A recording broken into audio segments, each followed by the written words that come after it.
जय मां पंचांगुली देवी। अप्रैल का महीना मेष राशि वालों के लिए बेहद खास और महत्वपूर्ण साबित हो सकता है, क्योंकि इसी महीने से शुरुआत हो रही है आपके 7.5 साल के टाइम पीरियड साढ़े साथी की, और जिसको लेकर के बहुत कौतूहल चल रहा है मेष राशि वालों के लिए। इस महीने में आपके राशिपति मंगल की भी स्थिति देखने योग्य होगी। पूरी डिटेल में वीडियो देखिएगा, हम टाइम आपका बिल्कुल भी जायर नहीं करेंगे। तो दोस्तों, सबसे पहले हम बात कर लेते हैं आपके साढ़े साथी की। देखिए, ये ढाई साल के 3 पीरियड साढ़े साथी कहलाती है, जिसका पहला पीरियड आपका मार्च के एंड में, या हम कहें कि अप्रैल की शुरुआत में शुरू हो गया है या हो जाएगा। यहां आपको क्या ध्यान रखना है कि साढ़े साथी कोई हवा नहीं है, कोई परेशानी वाली बात नहीं है। ये थोड़ा सा स्ट्रगल ज्यादा कराता है। अगर हम आपकी राशि के हिसाब से देखें तो शनि दशम और एकादश के स्वामी हैं, जो कि 12वें में चले गए हैं।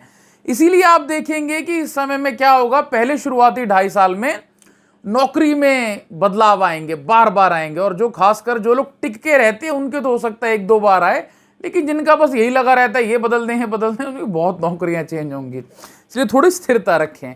दूसरी बात, खर्चे अच्छे खासे होंगे, एक्सपेंसिव आपके बढ़ेंगे, आप खर्चे इन्वेस्टमेंट्स करते रहेंगे, और भागा दौड़ी सी रहेगी लाइफ में। तो ये अच्छा है, कोई मतलब ऐसी समस्या वाली बात नहीं है। और विदेश इत्यादि जाने के भी योग बनेंगे मेष राशि वालों के, क्योंकि 12वें भाव में आ रहा है।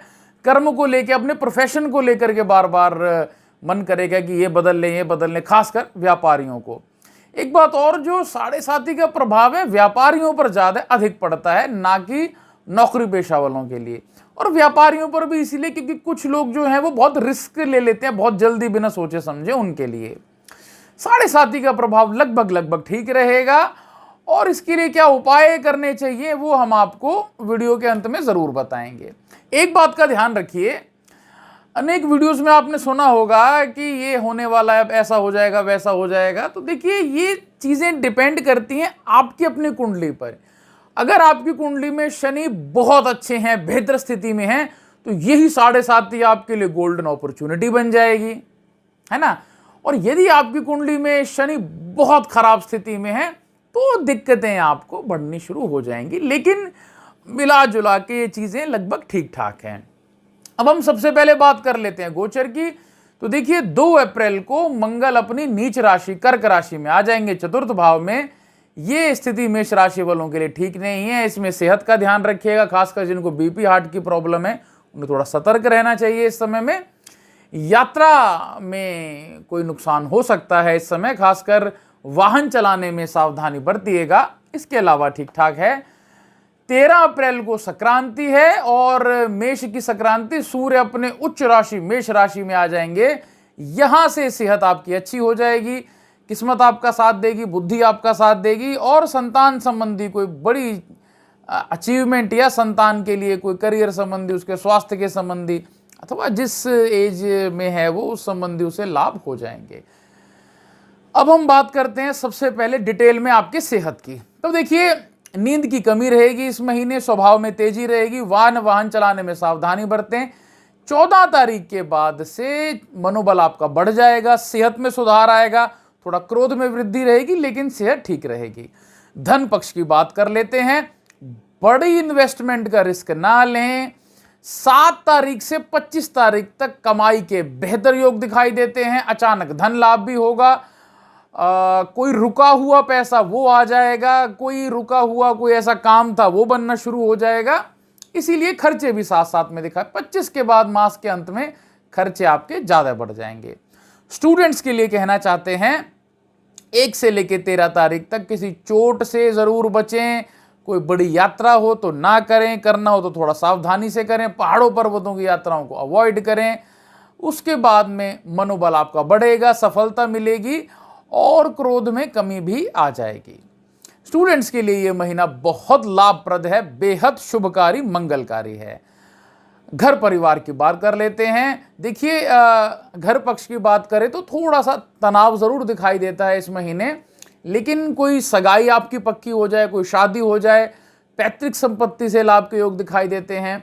कोई ऐसा केस, कोई लीगल मामला आपके लिए चल रहा था, तो उसमें थोड़ी सावधानी इस महीने बरतनी चाहिए। हालांकि हमें लगता है कि कोई अगर फाइनल डेट है, अगर कोई फाइनल डेट्स नहीं है तो आगे निकाल दें इस महीने को, और अगर डेट आने वाली है तो कुछ उपाय एंड में बताएंगे, वो कर लेंगे तो हमें लगता है सफलता मिल जाएगी। बड़ी यात्रा के भी योग दिखाई देते हैं। माता की सेहत अच्छी रहेगी, पिता को कोई गुप्त चिंता रहेगी। छोटे भाई बहन के लिए समस्या का थोड़ा सेहत संबंधी समस्या दिखाता है। बड़े भाई बहन को यात्रा, आपके हस्बैंड, आपकी वाइफ जिनके साथ प्रेम के संबंध है, थोड़ा मतभेद बढ़ सकता है। दूरगामी यात्राएं होंगी और उनकी किस्मत से कोई धन आगमन के योग आपके बन जाएंगे। नौकरी पेशा वालों के लिए कहना चाहेंगे, अचानक बदलाव ना करें। जो हम स्टार्टिंग में ही कह रहे थे, अचानक बदलाव बिल्कुल ना करें, थोड़ा शांत रहें। इस महीने कोई ट्रांसफर आपकी हो सकती है, कोई भागदौड़ नौकरी में हो सकती है, लेकिन 14 तारीख के बाद में मामला आपके हाथ में आ जाएगा और हायर अथॉरिटीज आपके फेवर में हो जाएंगी।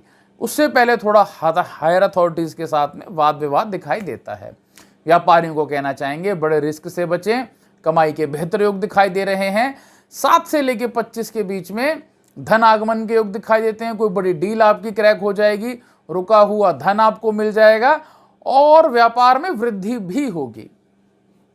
बदलाव भी इस समय में दिखाई देता है।